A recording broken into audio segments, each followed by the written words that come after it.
Ladies and gentlemen, welcome back to the channel. Thank you guys for tuning in. I appreciate you. In today's video, we're going to be doing something just a little bit different than what I usually do, because last week sometime, me and my son actually came out and we went fishing here at the dump. And I wanted to spend that time with him, teaching him a little bit about fishing, teaching him a little bit about life, you know, just spending quality time together. And so I left the cameras at home and I didn't film. And while that quality time spent with him was the highlight of my day, something else pretty cool actually happened. I caught my very first swim bait fish. And it wasn't a big swim bait, it was just a little 3-inch easy shad. So I know you're probably thinking, like, how have you not caught a fish on one of those before?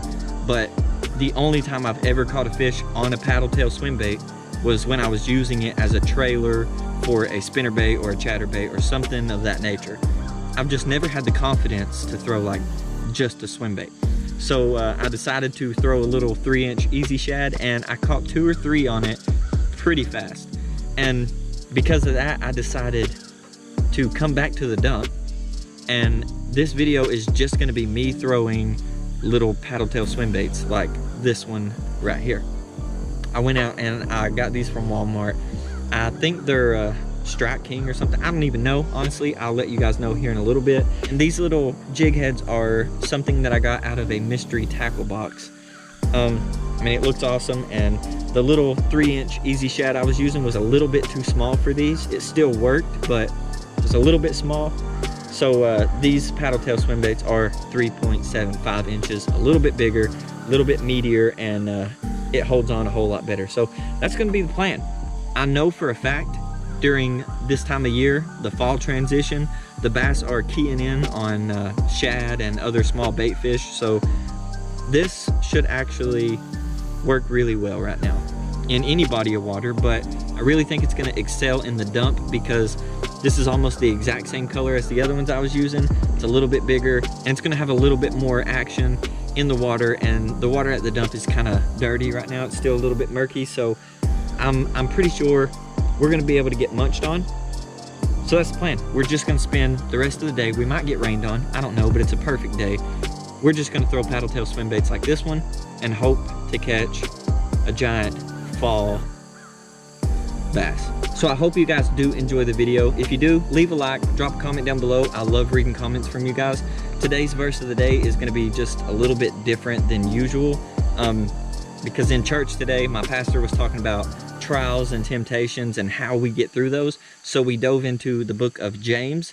So for the verse of the day today, we're gonna kind of stick to that, and we're gonna go to James chapter 1, verse 12, which says that God blesses those who patiently endure testing and temptations. They will receive the crown of life that God has promised to those who love him. That's an awesome verse, and I loved the whole sermon today because it was all about how even when you feel like you're in the middle of a trial and you don't feel God close to you, he is there, and he will bless people who endure those temptations and endure those trials and just put faith in him that he's going to bring you out of them, because God is not the one that's tempting you. The temptations come from our own desires, and they drag us away from God. So just remember that if you are going through a trial or anything like that right now, that God is still with you. So hope you guys enjoyed all that.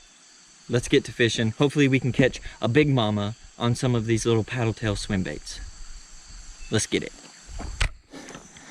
We've made it up that dreadful hill, and I decided before we get started, I'll just show you guys how dedicated I am. I have this one tied on here, and this right here is the only other tackle that I brought with me. And I was right, it is the Strike King Rage Swimmer. There's 4 more of those, and then I have 2 of the jig heads in here. So this is all I got. So I'm definitely gonna be just focusing on this the whole time I'm here. It did start raining on the way up the hill, but it didn't get bad, and it kind of stopped immediately. So hopefully that's all we get. Little showers like that, which I'm pretty sure is all they're calling for. But also, I have had some questions about the gear that I use, so I figured for those of you who care, I'll go over it real quick. This is the Shimano Corrado DC, absolutely love this reel. I would highly recommend it if you can afford it, because the price is a bit steep, but it's well worth it if you have the money. Normally I would not have the money. I saved up for this back when I was working, and I'm super glad that I did. Absolutely love this thing. I have it paired up with the Abu Garcia Revo X. I only have this rod because my dad gave it to me, and it looks good with this. And this rod has worked well for me since I've gotten it. It is a 7-foot medium heavy, but it is not 7 foot because when he gave it to me, the tip was broken off. So it's a little bit shorter, but it works perfect for what I use it for, which is usually flipping and pitching like a small jig or a bandito bug or something of that nature. And because I do that, I have 17-pound fluoro on it, and sometimes I'll have 14 or 15, but right now it's paired up with 17 pounds. So that's what we got. We're here. Hopefully we can entice some fish to bite these little paddle tail swim baits. So let's get to it. So I do know the past few times that I've been here, most of the fish that I've caught have come from the other end, which is a whole lot more shallow than this. But I always like to start here for some reason and work my way down to the shallow end. So that's exactly what we're gonna do today.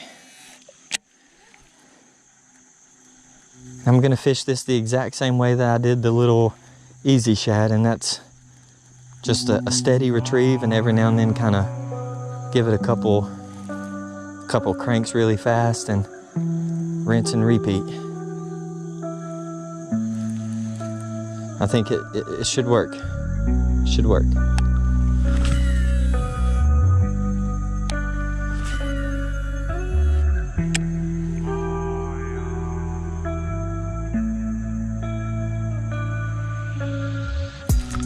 There's a fish. Oh, it feels like a decent one. Keep him low, keep him low. He's coming right at me. He's running at me. Let's go. Let's go. Yeah.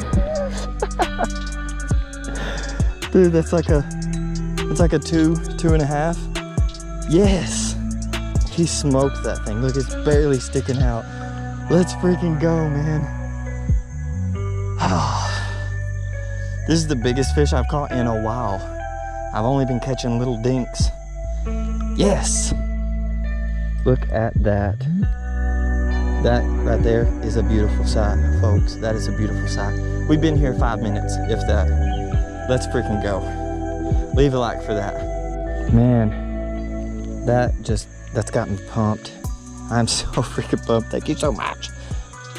Love these little things. Like I said, we've literally been here for 5 minutes. Now, I didn't bring my phone to take any pictures. I didn't bring my scales for some weird reason, but you know what?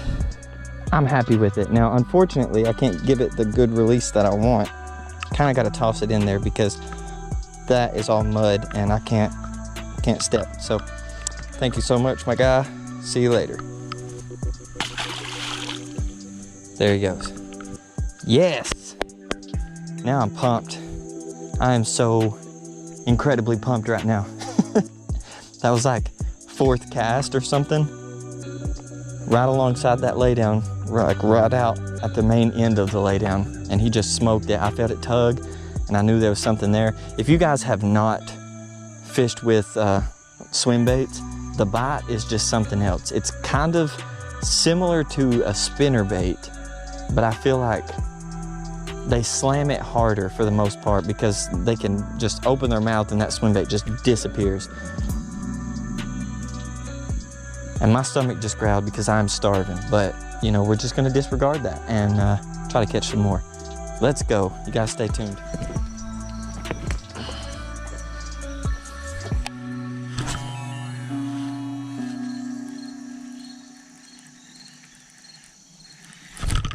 There we go.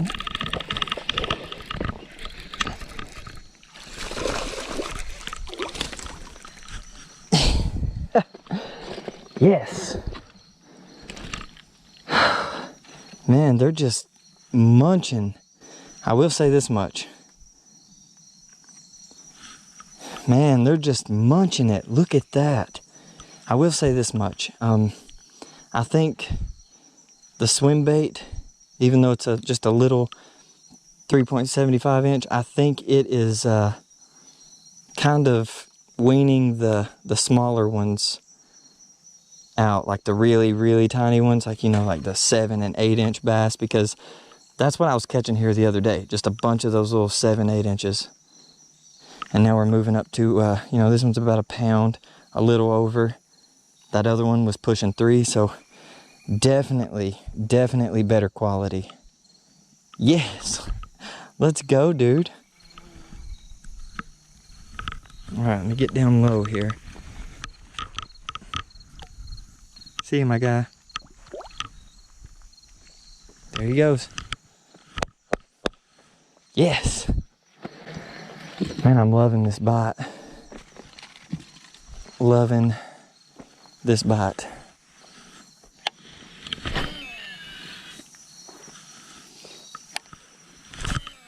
I'm assuming that one of the damaging things to this pond is that guy right there. I don't know if you can see it, but there is a beaver swimming like straight in front of me. And I know while they're good for making structure, they're pretty damaging to the fish population. And I'm pretty sure that one of the big issues that we have with this pond is the beaver. There's, I think, 2 of them that I know of in this body of water, and that one right there is massive. Looks like a tiny German Shepherd swimming around. There's another one. He's small. He's small, but you know what? We're gonna take him because he is a happy little swim bait bass. Let's go. See you later, Junior. So I'm gonna go ahead and make a comment on something. I know a lot of people, they stick to certain types of baits, and I know Strike King, you know, I like Strike King, but I know a lot of people say they don't like the swim baits on Strike King because they don't have the right action, or they're too stiff, or whatever the case may be. That's 3 fish, and one of them pushing 3 pounds. And this thing is still holding up. The only damage that we have is this right here on the top from where the fish are biting down. That's the only damage we have. This thing is still just solid. And in my opinion, you guys probably can't see that, but that is not bad action at all. Like, I think it looks fantastic. So, well done, Strike King, well done. These mosquitoes are literally unbearable right now. So I think I might end up having to move back up towards the other side. It's not as swampy, and because of that, there tends to be more bugs down here. Oh, little guy, but still, that was wild. He, I couldn't barely set the hook. He sucked it down and then just swam straight towards me. Hooked him right in the nostril. But, I mean, that goes to show you guys. Swim baits, like even, you know, bigger ones too. This goes for both. Swim baits will catch small fish. This swim bait is over half the size of this bass. And he still tried to eat it, you know. He's hungry. He wants that meal right there to stock up for the winter. But even big giant swim baits, like the 8-inch Huddleston Deluxe, I've seen people catch 1.5 pound bass on a big 8-inch swim bait. They'll do it. Bass are aggressive. They're called largemouth for a reason. And they'll literally kill themselves trying to eat something too big. I've seen it happen. This bass will try to eat a bass that's just barely smaller than it is, and it'll choke on it. But thankfully, this guy has not choked on one. He's still live and well and eating. So thank you, my guy. That was awesome.